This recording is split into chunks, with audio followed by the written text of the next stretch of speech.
Hello and welcome to The Bug, the Culture Trips travel podcast. I'm Ryan Gray, part of the content team, and I am joined as ever by Cassam and George. They've very kindly let me get in on this I don't episode. like being on this side. Let's not do that. I feel like being interviewed. Yeah, I know, it's not fun. Well, there's two of you. I feel like I'm, I know you're in the hot seat. I'm in now. the hot seat, right? Yeah. We've had a really good conversation about trends, and it's the thing that everyone does at this time of year, right? It's coming up to the end of the year. You look forward, you look back at stuff. And especially in travel, there's always what's new? What's the new trend? What's the new kind of buzz phrase and buzzword that everyone is going to be using? I think it's always relevant in travel, and especially destinations. I really like finding out those places that are going to become, the kind of on the tip of everyone's tongue when you start booking, when you start planning ahead.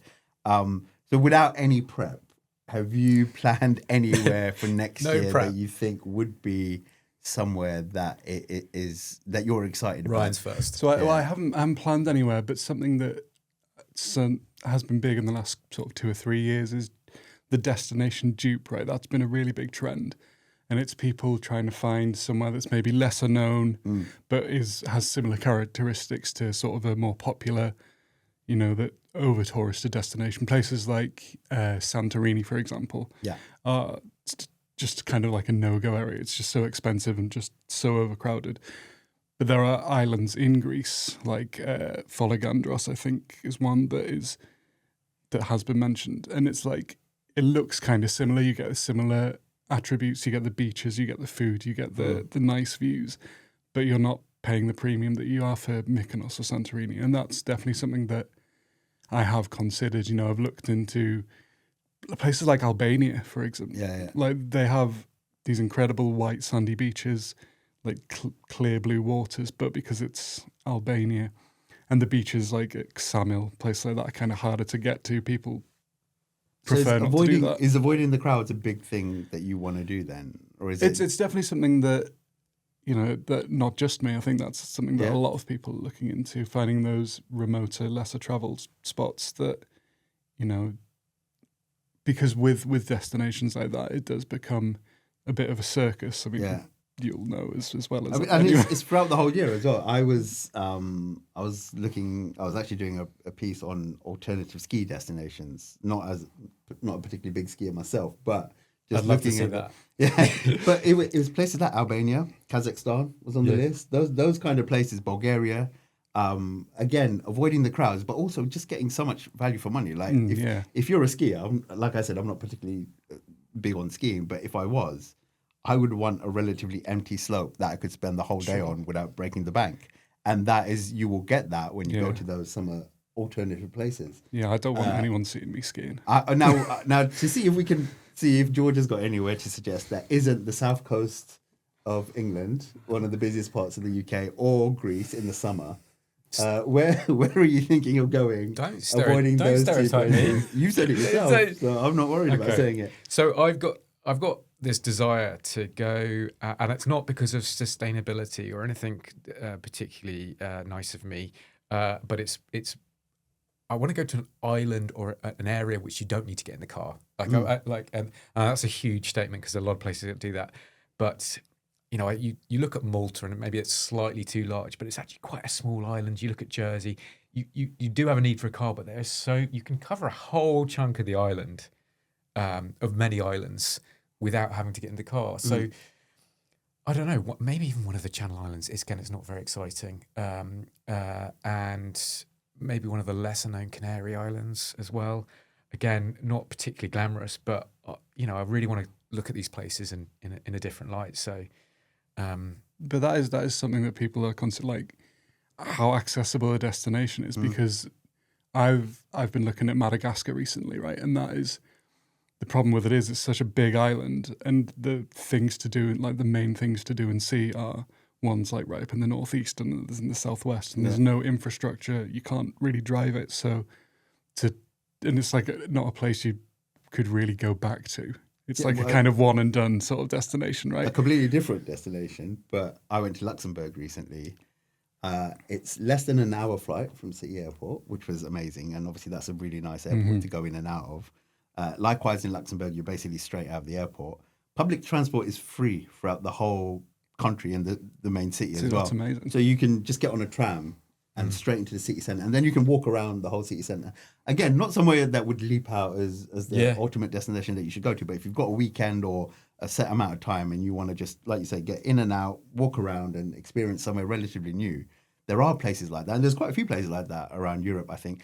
Again, potentially falling into the destination dupe, the kind of second city type vibe or kind of remit that you would look at. But there are places like that where you do a little bit more research and you can find the benefits of I guess the car thing plays into my mind, but like just the ease of getting from an airport to the hotel or the city centre or wherever it is, the easier that is, that always makes a big difference. Why are you laughing at that? I'm not laughing at all. Right. That's like a real, with me and my partner, that's a real bone of contention. The transport from the airport to where we're going, she will like be researching it in depth like a month in advance, and I'll be like, I'm sure we'll be fine, we'll turn up, there'll be a bus, and she's like, no, we need to get this but right. we make that mistake on this side as well, like the early flight. Absolutely. Why do that? Because you know you're going to have to pay extra for a taxi or, to get to the airport early, spend overnight at the airport. When you plan those things out, it does make a big difference. But yeah, I guess. What I was going to say about trends is I still find every year they seem to be a little bit recycling the same ones. Okay, so we'll get and we've seen with Eleni, right? We just recently had the Greece Tourist Board on, and we talked about sustainable travel. That will come out every year, and we talk about over tourism and responsible tourism, and then I think set jetting was a thing as well. One subject that people I think are avoiding a little bit is politics, and I don't blame them, but. It's a thing. Yeah, it's it a absolutely thing, right? So one of my favorite places to go is China, and depending on which airline you fly with now, it can take an extra 4 or 5 hours to complete that trip because you can't fly through Russian airspace. Yeah, unless you're on a Chinese airline, which because of the politics between us and Russia and China and Russia, it adds sort of 4 or 5 hours onto a flight. Yeah. And it is something that it does play a massive part in travel. We Absolutely. were talking about who is it? Tourism DC and Washington, obviously, a classic example. And it's not even about the extremities of war, or it's not in Israel or a Russia. It's simply a place that houses a very controversial president. And you see some of the tourism stats, obviously from Canada to America, are quite shocking, actually. Yeah. But that's just a slightly better known example of how politics, these poor tourist board managers, they can't do anything about it. No. When a country's being controversial, it puts people off. Yeah. It was I went to Estonia not that long ago, and I remember being at the train station there and seeing there was a train to St. Petersburg. Yeah. I thought, that'd be fantastic. I'll do that. And then just in the back of my mind, I'll do that next time I'm here. And now, obviously, that option is gone. So there is that mindset as well of if you've got the chance and there is the time to do it, then you should do it because you never know what's going to happen. And, things change very, very quickly. I've been to Myanmar. That is completely, and that was for a destination in South, we were talking about destination dupes, that is a place to go and see amazing temples and ruins and beaches. It's such a beautiful country. And a much lesser discovered part of Southeast Asia. Obviously, everyone goes to Thailand, Cambodia, Vietnam. Myanmar's right there, and it's absolutely incredible. But it's just completely off limits now. Same with Russia, as we were saying.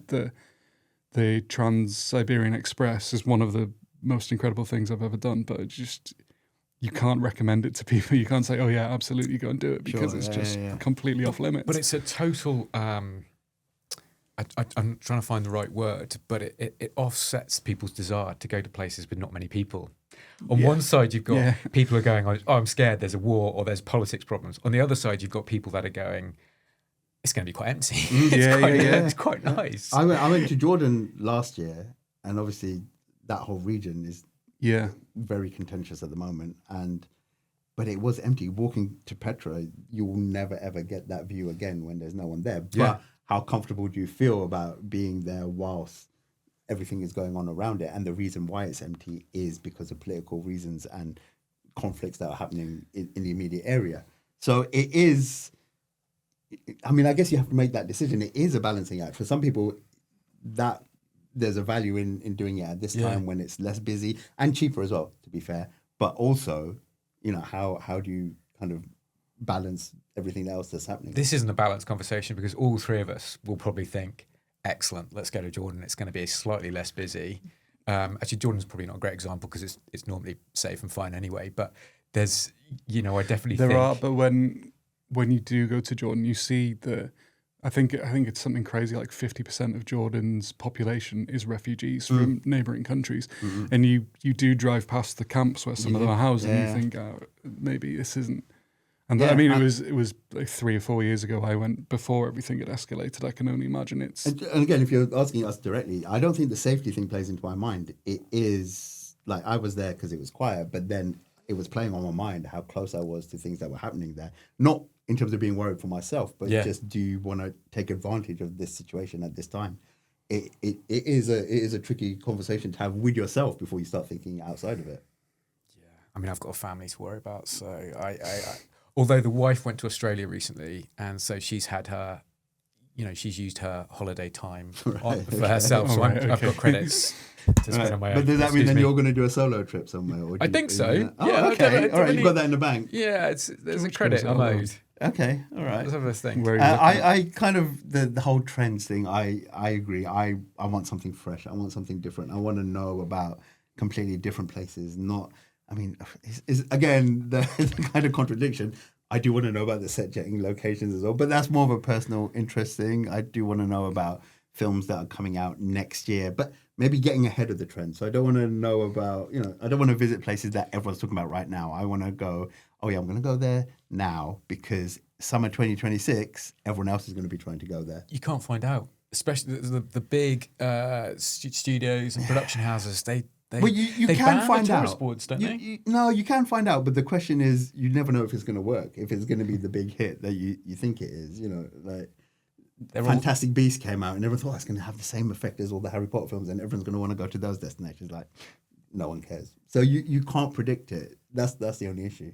Right, guys, let's call it big trends for next year. Come on, let's put it on the spot. I'm putting you on the spot because I currently need to buy time because I don't know what it is. So well, I mean, I'm happy to go first because you mentioned set jetting. I'm from Northumberland. I'm a huge advocate for Northumberland, and it was just really, really well shot. In 28 years later, there's another sequel. They filmed them back to back. It's coming out soon. And just the Lindisfarne, the Holy Island with the causeway out to the sea, all of that. Just the way they filmed it made it look so spectacular. I think people are going to want to go up there. There's miles and miles of unspoiled beaches. There's incredible castles. I think people, if they don't go there, they're missing out. So there's a sequel to 28. There's two. Yeah, there's two sequels. Two sequels are coming out, but they filmed. I think 2 of them back to back. Told you we should do a film. And sorry, that's an advert.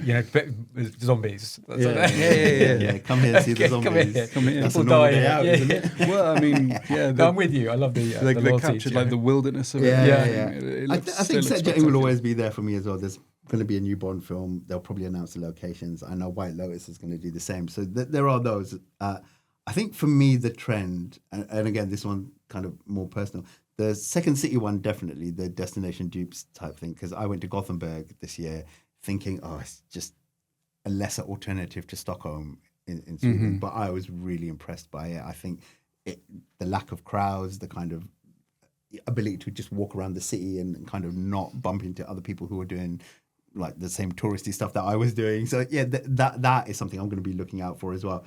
I think food tourism for me is going to be a really big thing, and finding those dishes that you can only get in certain places, and especially coming from London, where you can pretty much get a taste of everything from around the world. But if you've tried something here and you then want to go and try the authentic, real version in situ, I think that's something I'm going to try and do a bit more of myself. Yeah. And now it's your turn. Yeah, what dishes are you? What dishes are you? Come on. I mean, obviously Italian, but there's like in Puglia, there's a very specific type of cuisine there, which is, even though it's on the coast, it's more meat and veg from farmland. So there's some very specific dishes in that part of Italy that I want to try. I'm still in search for the perfect pizza. One area I haven't been to, I mean, I've obviously sticking to Italy, Milanese pizza is very different to other parts of Italy. So I want to try that and see if that's got something about it. We were always talking about that. Is it that Taste of Menu pizza place in Milan as well? Oh, Which has got like, I think it's got 10 different slices of pizza that you can get as part of a taster menu, but it takes you all around, I think all around the world actually, not just the country. So there's stuff like that I really want to try. I love the idea of a bit of pizza coming out with dry ice and like this tiny like morsel. Well, I've bought myself time to think of my trend, but it's really simple. I want to go to a place that I normally associate with sun and sand during the summer, and I want to go in the deep winter. Ooh. And it will be a Greek island or stuff like that. And yes, it will be very quiet. But I really want to do what the tourist boards are trying to do and call them out on it and try these places at the, not the shoulder months, not October. I want to go in November or January and see and generally look for a destination beyond the blue sea and the suntan. But because that place we went to in Italy, obviously we went just at the start of the shoulder season and it was great. But if we went a few weeks earlier, that restaurant would have been shut. You wouldn't have got to the island. We wouldn't have got to the island. So I kind of could be an anticlimax. Yeah, but as long as you're willing to risk it, so you're going to use your free holiday pass and go somewhere. Yes, I am. That may be closed and with no hotels. I available. think that that's to the point that we all dream about being responsible and going to these places in the winter. But I think there is a big reality check for a lot of people where they do try and do this thing and they do escape all the crowds, but it's beyond quiet. I went to Spain, went to Mallorca, like I think it was January or February. And there were people on my flight who hadn't brought coats because they thought, well, I'm going to Mallorca, it'll be. And then you could see them getting off the plane at the other side being like, what the hell's going on? And so, I think that is an obstacle for people that is perhaps insurmountable. Nice.